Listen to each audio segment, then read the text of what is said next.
Welcome to our session on emotional payments, where we'll be talking about how do you create experiences for online buyers that they can actually enjoy and want to come back to and check out again in the future. So today with me, I have Dastan from Marks and Spencer's and Danny from Stored. They've very kindly joined us to talk about this topic. And Dastan, if I can ask you to introduce yourself first and tell us a little bit about you, Marks and Spencer's, for those who don't know, and then Danny, if you could do the same for yourself and Stored. My name is Dastan. I have 7 years of fintech background now, almost 8, if we were being in the context of payments. And so currently at Marks & Spencer, working through payments technology consolidation, as well as its strategy of how the embedded finance would look like for Marks & Spencer and its future state, not the current state. So I'm trying to look and work with our third-party providers, so they are also on our side when we strategize. For those who don't know, it's one of the largest and the number one brand in the UK. So background is very much similar in payments. I spent about 11 years at a business called World First, which is a cross-border payments business. But the interesting thing about World First is that we were acquired by a very well-known business called, Alipay is probably the name that is better known by, but the Ant Group. So I was part of the exec team that led the integrations between the World First business and some of those connected entities in China. First, I think for me that was probably a light bulb moment, because spent a lot of time looking at perhaps the advancements that have been made in the East, particularly with regards to payments and what we would describe as contextual commerce, and how brands and consumers interact with each other, and those experiences are true omni-channel experiences. So that for me led me to the next stage of my career, which was to set up the business that is Stored, which we founded at the very end of last year. And I suppose we would describe ourselves as a contextual payments platform. And what I mean by that is merchants often take payment within the confines of quite rigid structure, so in physical stores or on e-commerce websites. And those payment experiences don't necessarily reflect the journeys or the context for where the customers come before.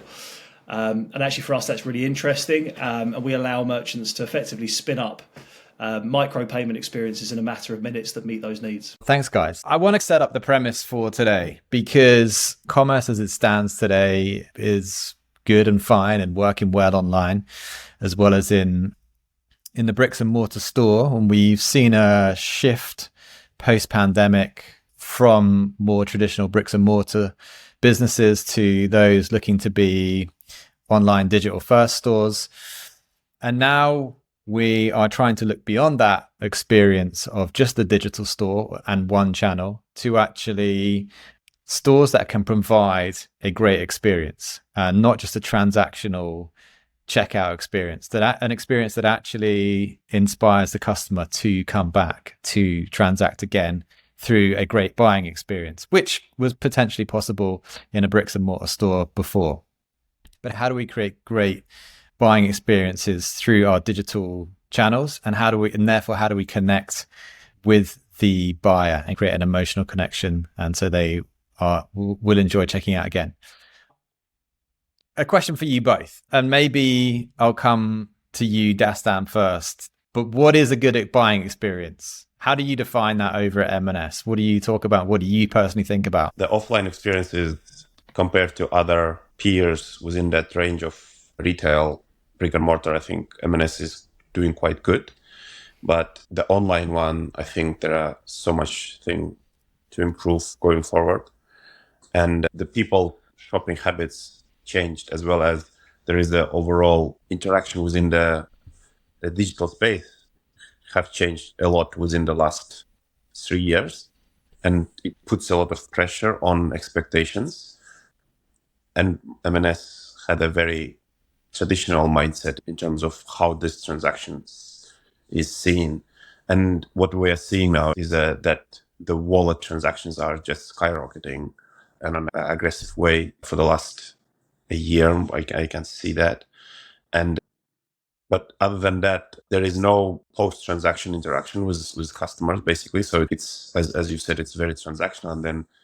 But the value proposition disappears after it. So basically you take the money and then there is no relationship post-transaction. And as a person who worked on a lot of financial products, I think there are so much every retailer can work on it. And it entails a lot of embedded financing, but not only being around the money, but it's just a customer experience and how they can further basically retain that customer's attention within that space. I think that's not just about payments person dealing with that. It should come from the company's strategy of how to create the loyalty basically out of that. Because once you've done your dopamine rush on TikTok paying someone, you stay on TikTok, right? You don't leave TikTok. And because you're competing your attention with TikTok, you should be competing with TikTok, not with John Lewis, basically.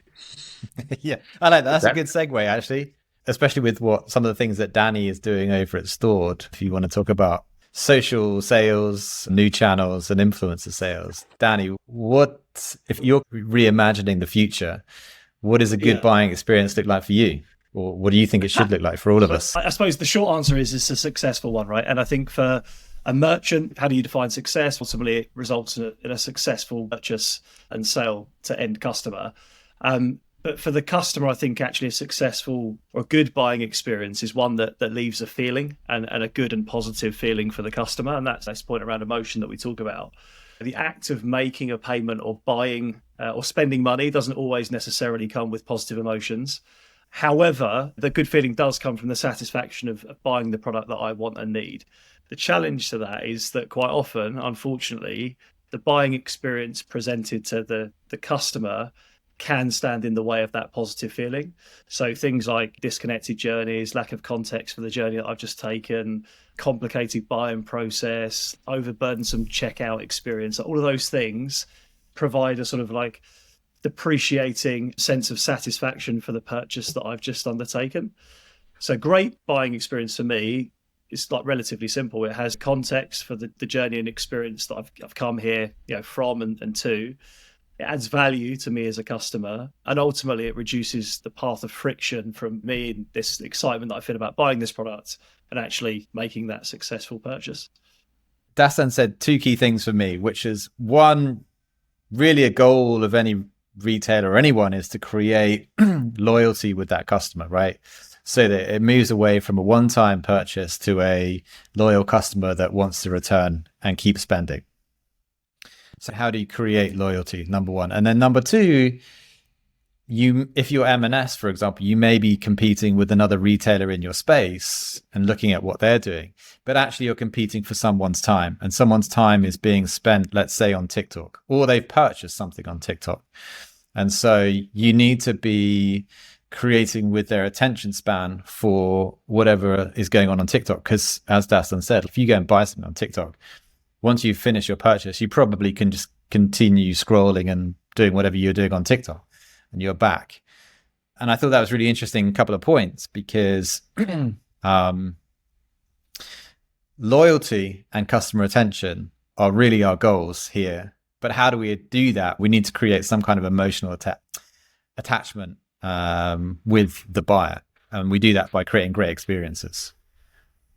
Yeah, there's two interesting things there, right? One is that obviously the relationship with the customer isn't always a direct one. It might be that Marks and Spencer, as an example, are creating their own content, but that might be content that's being shared by any number of different people. Some of those people Marks and Spencer's might have a relationship with or like some understanding of, but many of those instances they will have no visibility of. And it's a challenge, right, to try and manage that because customer journeys are becoming increasingly complex. And actually what that's leading to is like differences in buying behavior. So quite often now, we speak to a lot of consumers and actually, particularly with social media, they haven't consciously opted in to shop. So the way that we want to consume or manage that relationship with the retailer is very different to how we would have done that 20 years ago when we want to engage in a browsing experience. We want to look around the website, we want to look around the store. Now we expect things like intuitive, impulsive, instant purchase, and those things contribute to like how good we feel about that experience and the likelihood of whether we'll return or not, particularly through social channels and or other forms of like digital media. So I completely agree.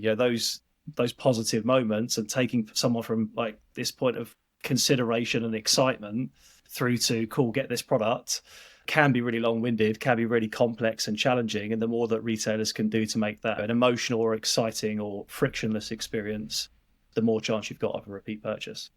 So Dastan, what are you guys over in M&S considering today to improve that buying experience, or even like the end part of that journey with payments? Like you've mentioned what you have today versus what you might personally think about the future, but what are you guys doing anything in particular to improve the buying experience or the payment journey today? Yes, there are multiple teams who look after from different parts of basically engagement within that, let's say, larger payment part. So proposing a bit of embedded finance proposition in terms of to create this a small financial instrument basically within the Marks and Spencer online universe basically. So it's not like a regulated space, but you still would have a feeling of a bit of a financial interaction. So that's a very elementary thing you can do at this stage, because I think the whole retail industry is so outdated with their thing anyway. So it applies to anyone. You go to any website on a retailer, it's the same website as 1999. I mean, nothing changed basically. You go, you put your in the basket and check out. Same thing for the last 25 years. Nothing changed.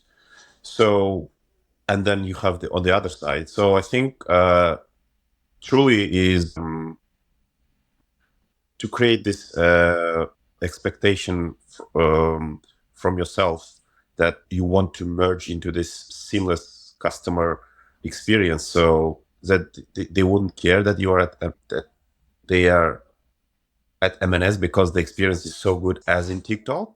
Because the moment they come to you, John Lewis, and then they start all these frictions, they think, oh my God, this is M&S, I recognize you.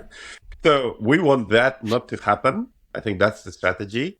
So the moment you come to the app, because it's 45-50% now of all shopping for clothing and home, that's a good place to experiment. And I think we are doing some things, but still lots of to go.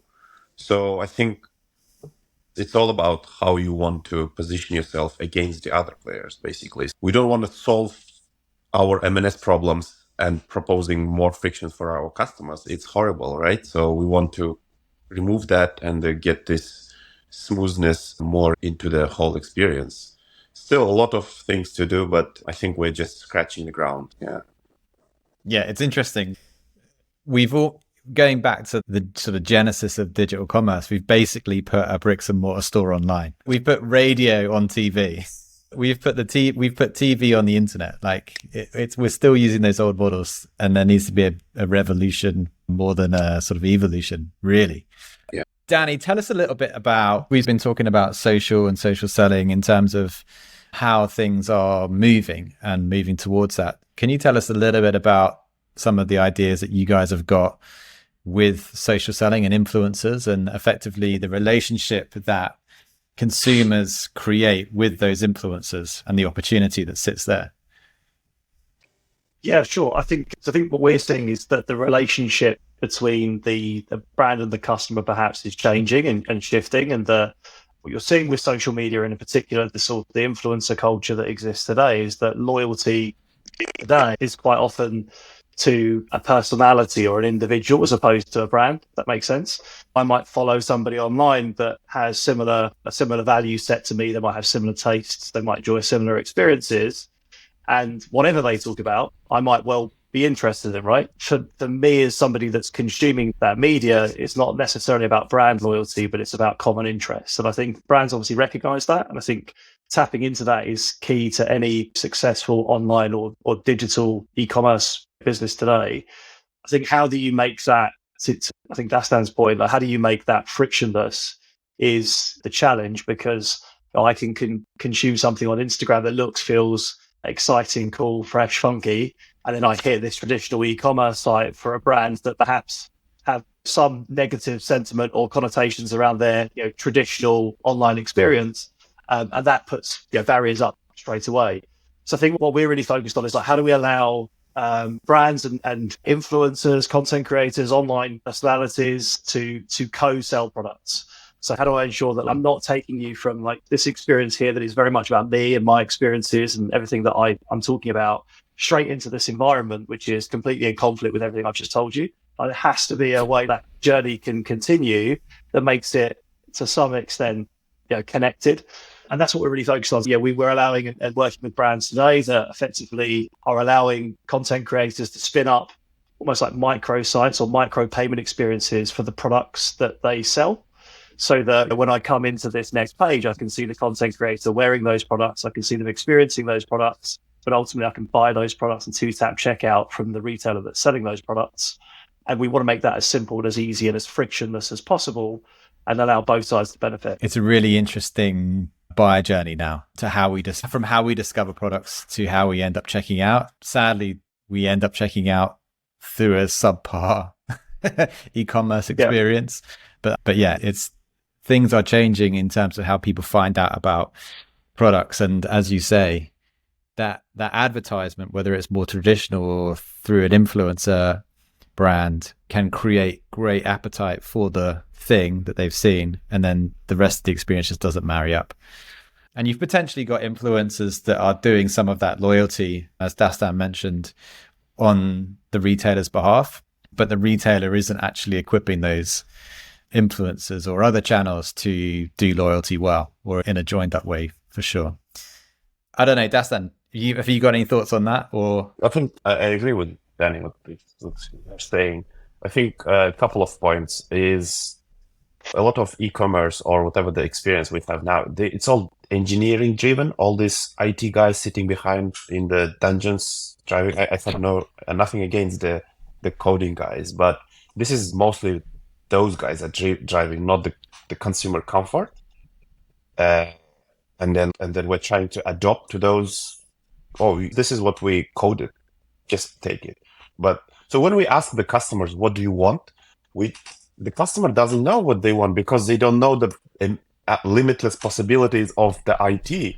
But then, and we ask them, what do you want? And they give what they think it is possible, right? Because they don't know that in the IT world, everything is possible, basically. And like we have AWS, which you can do amazing things, or Azure, but they don't know about it. So we ask them, and then what they think, oh, this is probably because they've seen the worst experiences in their life, and then they think something around that should be maybe fine. So they start sub-optimizing, basically. So what we've created is the suboptimal experiences. And then you have these guys coming from everywhere, like TikToks, Shane, and some parts of Instagram as well. These are disruptors because they went freaky wild. So that's why you have the different like planets of people living. So what I was trying to say is we still like the retail part is very static. So it's 1998, 1999, but also there is no interaction. So you launch a very expensive campaign. That's a photo of someone on your website. That's it. But you have an influencer live doing things, and then you have this a neural interaction with that person, basically. So instead of looking at the picture of someone, Ryan Reynolds or I don't know, Jake Gyllenhaal, whatever is that. I think it's so outdated. Isn't it like 70s when those Dior photos or all of that? I mean, we're still in that era, but we don't have this. So a lot of what we have now is IT driven, which is horrible. And then we don't give the customers, what do you really want? We can do anything for you. And if they give us really the freaky imagination, what they want, I think we could have built so much more.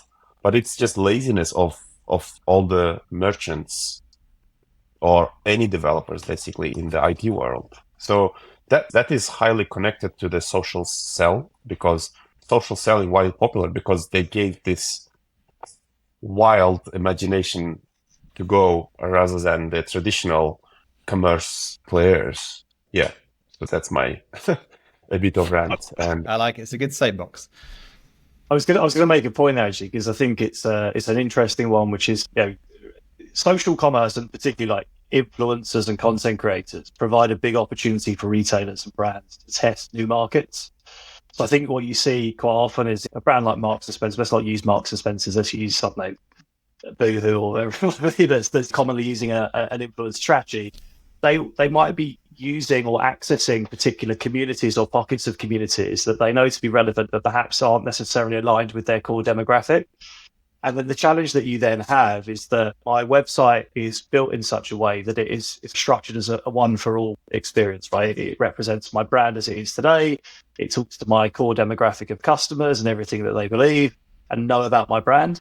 But then there's this audience over here that perhaps isn't quite so aligned with this image that I put online. And then the challenge is that I've spent all this time, effort, and energy trying to engage this community out here that then comes onto my website and sees something that's completely disconnected to perhaps what I expected before. A great example of an equestrian brand that we're working with who have aspirations and designed to become a broader sort of sports or leisure wear brand.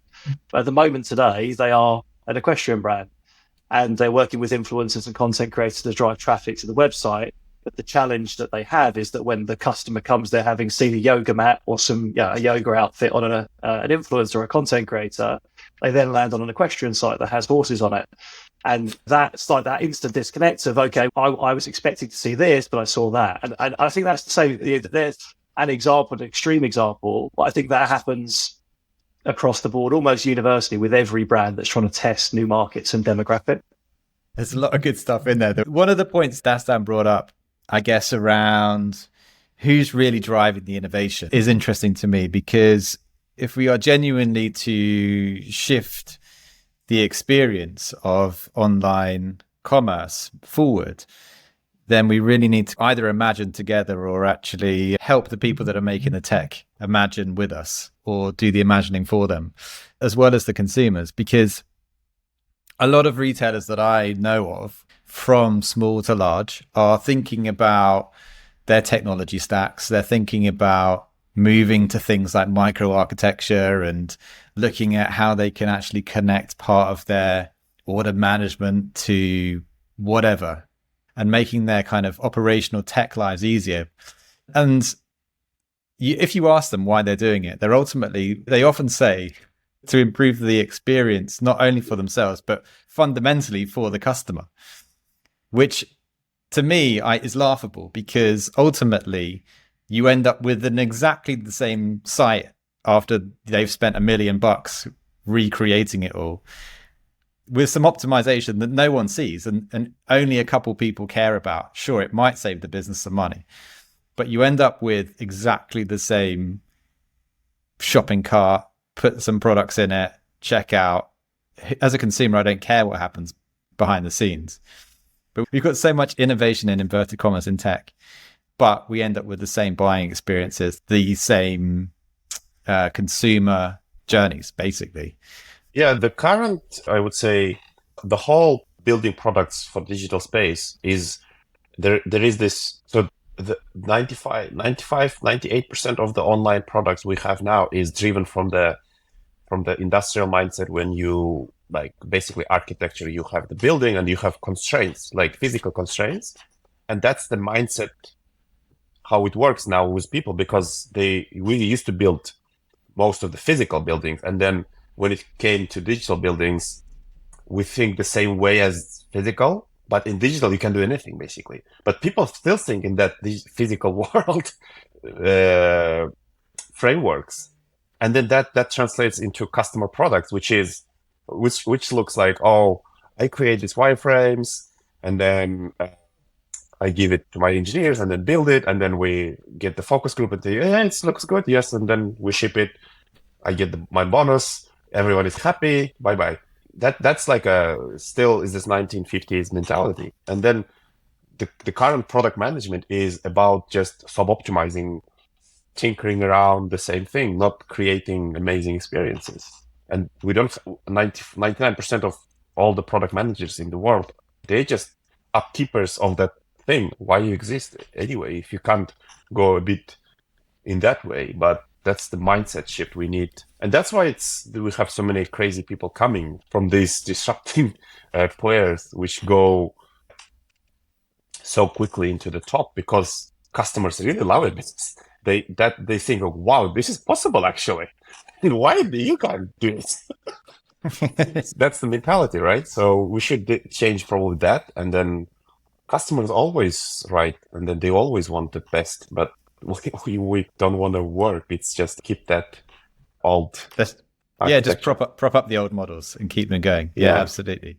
Danny, what are merchants and buyers asking for you guys about? What are people, you mentioned the question brands, but what are people coming to you and asking for? Like, how are they asking you to imagine the future for them? Are there any specific things across any markets? Yeah, we're primarily focused on merchants in the UK at the moment, but I suppose it depends on which end of the spectrum you're talking to. I think if you're speaking to smaller businesses, aspirational entrepreneurs, and merchants that are looking to get into commerce or e-commerce, our argument, our view would be that the barriers to entry are still way too high. And I think you've seen over the course of the last 10 years, Shopify have definitely stolen the charge, particularly in that micro merchant segment. And I think I've done some great things to make it more accessible. But in most cases, it still requires a massive amount of time and experience or expertise to stand up an e-commerce site that looks and feels credible. And I think for most people, that still isn't something that they can either afford or can dedicate the time to enter into a market that's as competitive as this.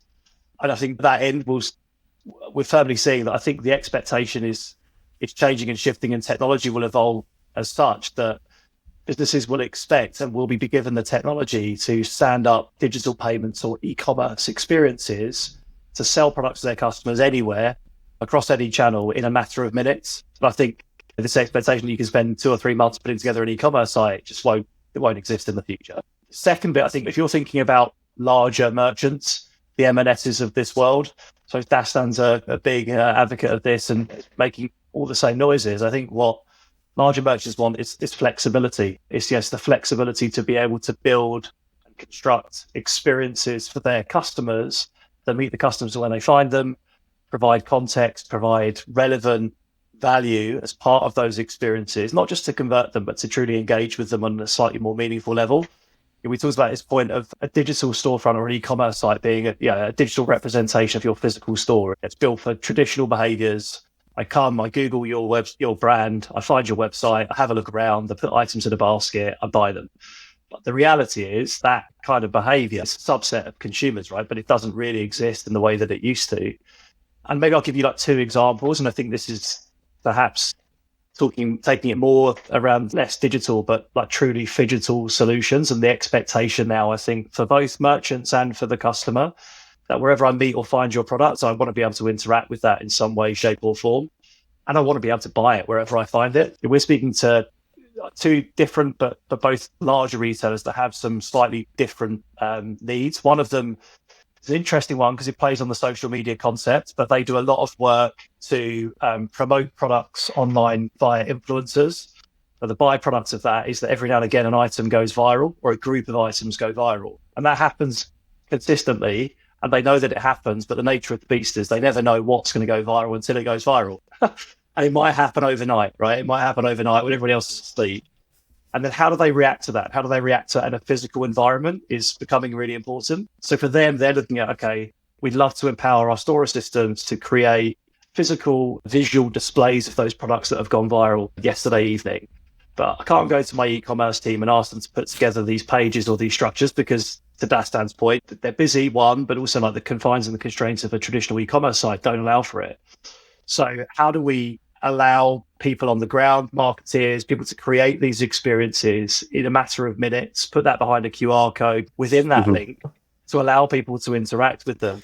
Because the other point that they have as a challenge is inventory. If a product goes viral overnight, I may not be able to stop my physical store to have the inventory there for people to consume it. I want to create this digital experience that allows people to opt in, see it, connect that digital momentum to my physical store, and I want to buy that product and send it to my house.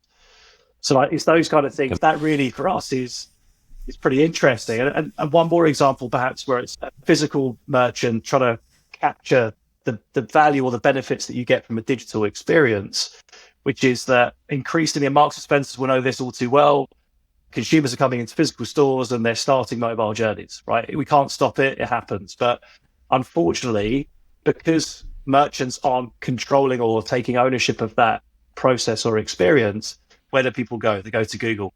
So I can Google the product that I see in front of me. I might be price searching, of course, but the chances are I'm also looking for information from the e-commerce site, from the merchant themselves. And the challenge you've got as soon as I enter Google is that I'm in a competitive scenario straight away. Equally, the information that I'm looking for, the website is not necessarily the right place to direct that customer. So let's say I'm looking for reviews or I'm looking for sustainability credentials. I direct a customer to the e-commerce site, which has a load of pictures and a product description for the product that I can touch and feel in front of me. I don't need any more pictures, but I might want to be taken straight to the information that matters. And I might want to have that option to buy that product there and then, either in the store or again, to send it to my house. And I think that point now is like, physical is digital. There is you can't opt out of it now. Everybody has a mobile phone. So as a physical retailer, you have to understand the digital experience and take ownership. Yeah, absolutely. I'm amazed now when you're looking at that phygital experience that you talk about, the physical and the digital, that you don't see more QR codes on every single product in store, right? It's because if I could just scan a QR code or something, go immediately to that brand's page for that product and find out everything I need to know about that. That's the start of my buyer journey. Okay, I walked into a physical store and that potentially was the start, but I'm going to continue that journey online. And who cares, like, whether that person checks out online or in store? And to be honest, digital is better. It's better if they check out digitally because you probably have a customer record for that transaction and that experience. So it would be better if they did check out digitally. But the store is a great place to create that experience. We're just not marrying these two worlds together very well right now, which is crazy when there's some simple things that we could do to make that happen and actually then retain that buying experience as opposed to them getting lost on Google or down a social rabbit hole. Because I do it all the time. There is like a barcodes now at some merchants. So M&S has the barcode system where you go to app and then you scan any product from the closing and you can basically check out within the app. But probably it's quite, I don't know the statistics, but I don't think there is a human wired habit to do that. When you are in store, you want to touch it, but at the same time, I think you have a new generation which is coming, which will probably use that scanning capabilities. I think there are still frictions within that, probably things. So you have to add to basket, check out, pay, and then maybe it's out of stock. So there are like so many other constraints if you just unpack the whole thing.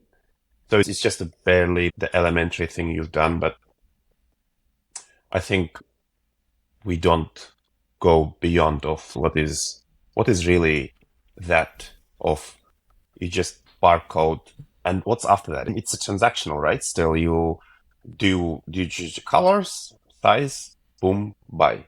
So yeah, nothing happens basically. You jump straight to that transaction. Yeah. Yeah. So it's still that remodeling of whatever you thought is good. But I think to Danny's point is how you capture the attention value basically at that point.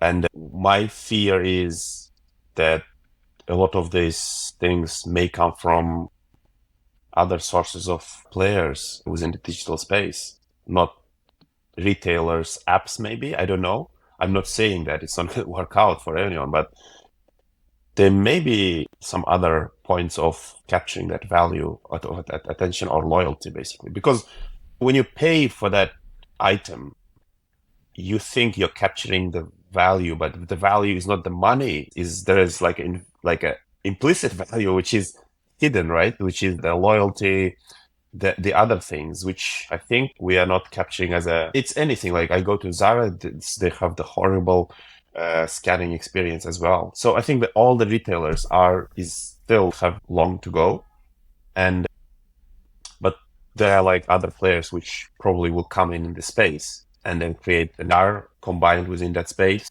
and those gonna drive the true capturing the full lifetime or the full value instead of just the money value.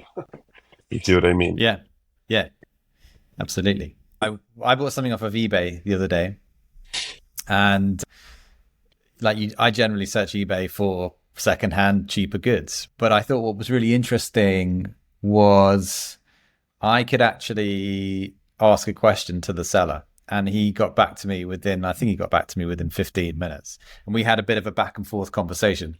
That was the difference between me not buying it and actually me converting and buying the thing from him.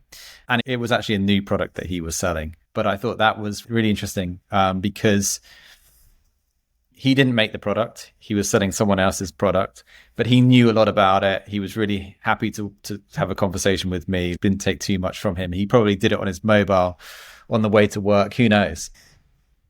But our digital experiences and our bricks and mortar experiences, it's actually pretty hard to have that kind of rapport with the seller or even the brand themselves. And that's just a simple conversation that went on eBay just to augment my experience. And like, it made a difference. I ended up buying it.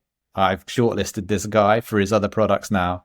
And I thought, rate him as a great seller. But to your points, it's like there's so much implicit value that can be added and gained for all parties.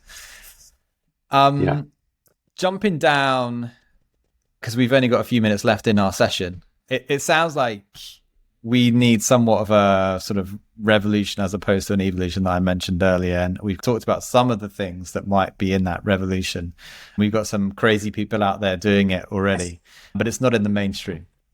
If you guys could leave merchants with one thing to think about, what would you want them to go away and think about to actually improve this buying experience, improve this emotional connection with their customer base? So I've created junior banking like 7 years ago when it was actually like it wasn't a popular thing back then.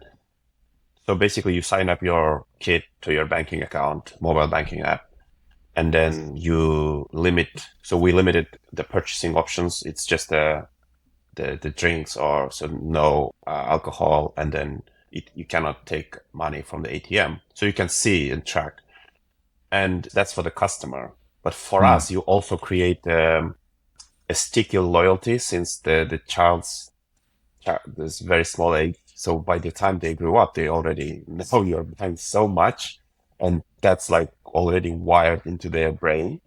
That's just like a very elementary loyalty you can do, but no one is doing it, I think.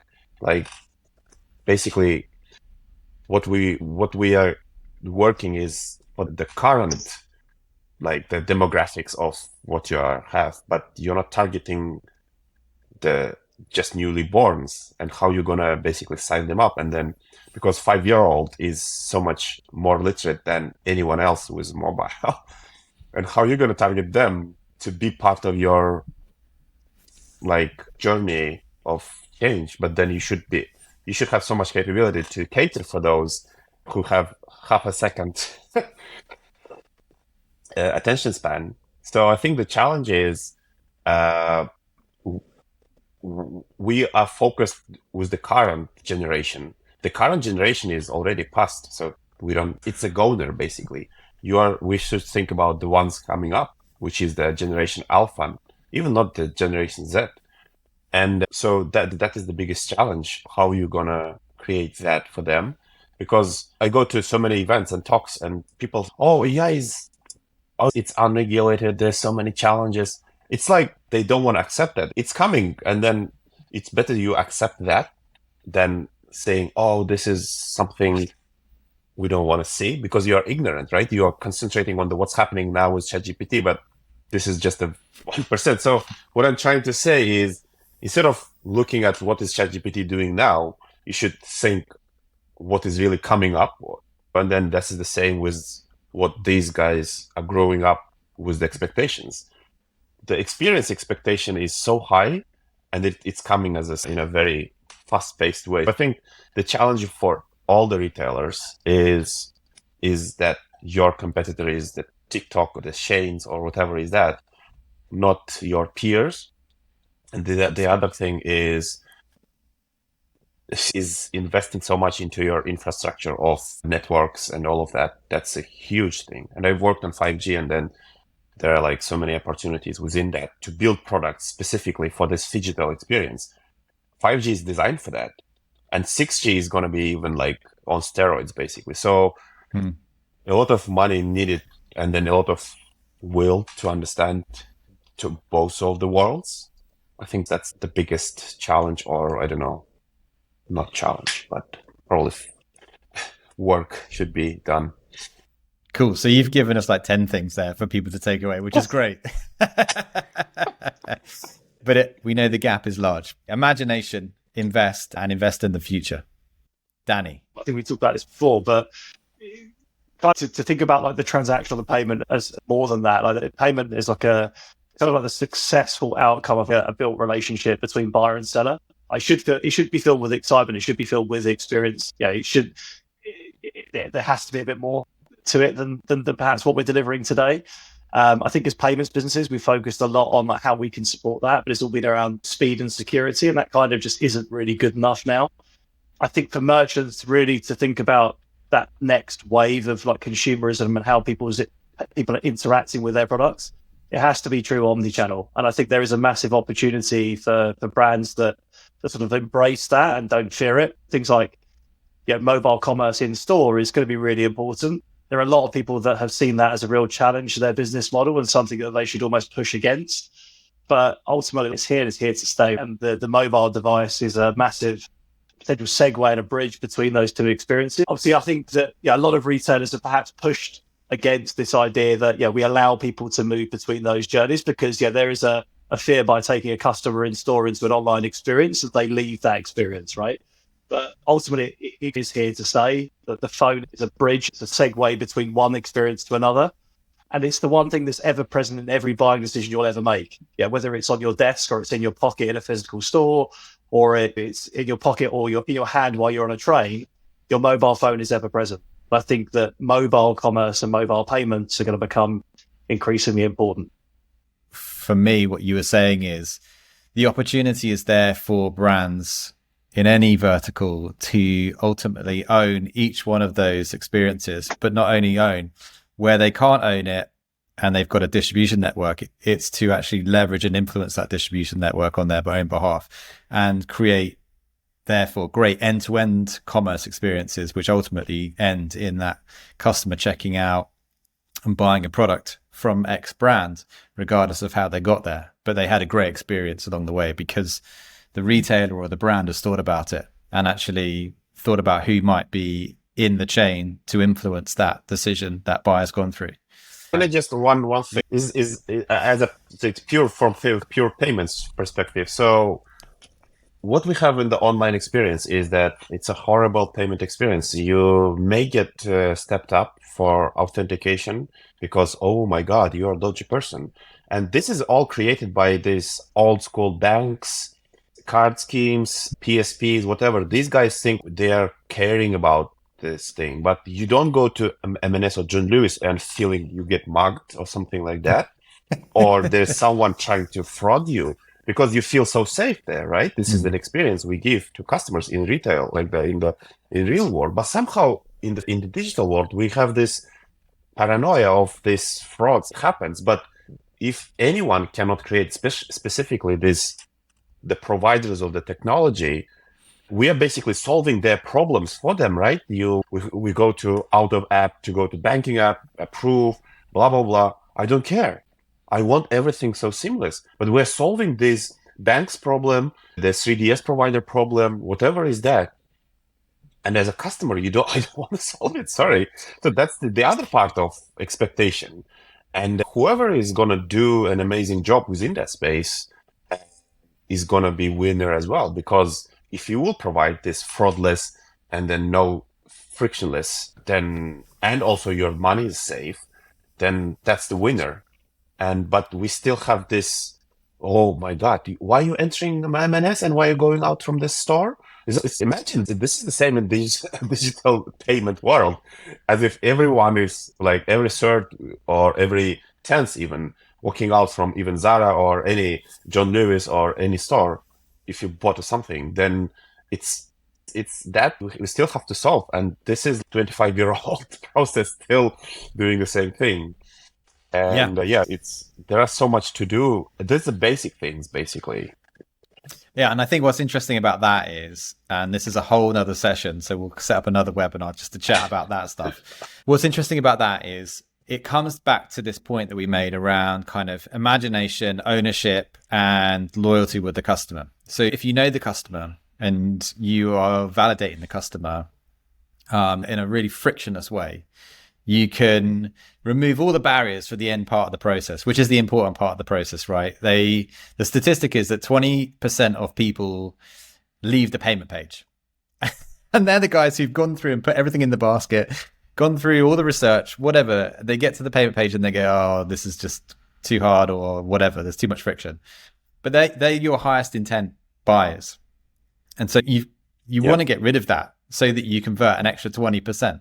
But it comes down to being your customer, and it comes down to you creating experiences that are good and safe for them. But it's got to happen earlier, and you've got to create solutions that are specific and identifiable with that particular customer. But it feels like we're a long way from that. I don't know anyone who's working on that. I think the social ones maybe have some good ideas, but I think we will have new innovations coming as a new players within that space. As a e-commerce, it's still in its, I don't know, pre-dinosaur infancy, era. Yeah. It's like even Shopify, Amazon, it's all old school. I think like the ones that are going to change is going to be so seamless. It is. I think we will move into, at one point, when you send a heart emoji, it's going to be equal to £5 or something like that. Imagine that. So your emotion as a money. It's crazy, right? But I don't want to go into my Revolut app and then type £5. Then you have this kind of yeah. But we're already in this world, so we share so much. In TikTok, you press like this heart or something around this. That would equal to money, or if it's going to be crypto money within that space. But that's what's coming, basically. Not going into my card and then CVV. It's this is not going to work. So that is my not a prediction, but that's how it should be, I think. If you want like this constant, because there is no other way to capture the attention. Yeah, and it certainly doesn't. It's interesting when you have an emotion, like if you imagine that a child came up to you and asked you for some money, and you gave them £5 out of your wallet in the physical, which obviously no one has £5 in their wallet anymore. That is an enjoyable experience because you've seen a need, or you've actually physically transacted with someone like in a physical space. And having to go into your banking app and approve a payment just makes you hate the fact that you are having to pay someone some money, right? It removes any joy from the experience whatsoever. Yeah. Anyway, I'm going to go offline and have a massive argument with some open banking people now. But yeah. All right. Thanks, guys. Thanks a lot. We will talk more payment specific things perhaps next time. But yeah, thanks, Danny. Thanks, Dastan. See you again. Thanks, everyone who joined us.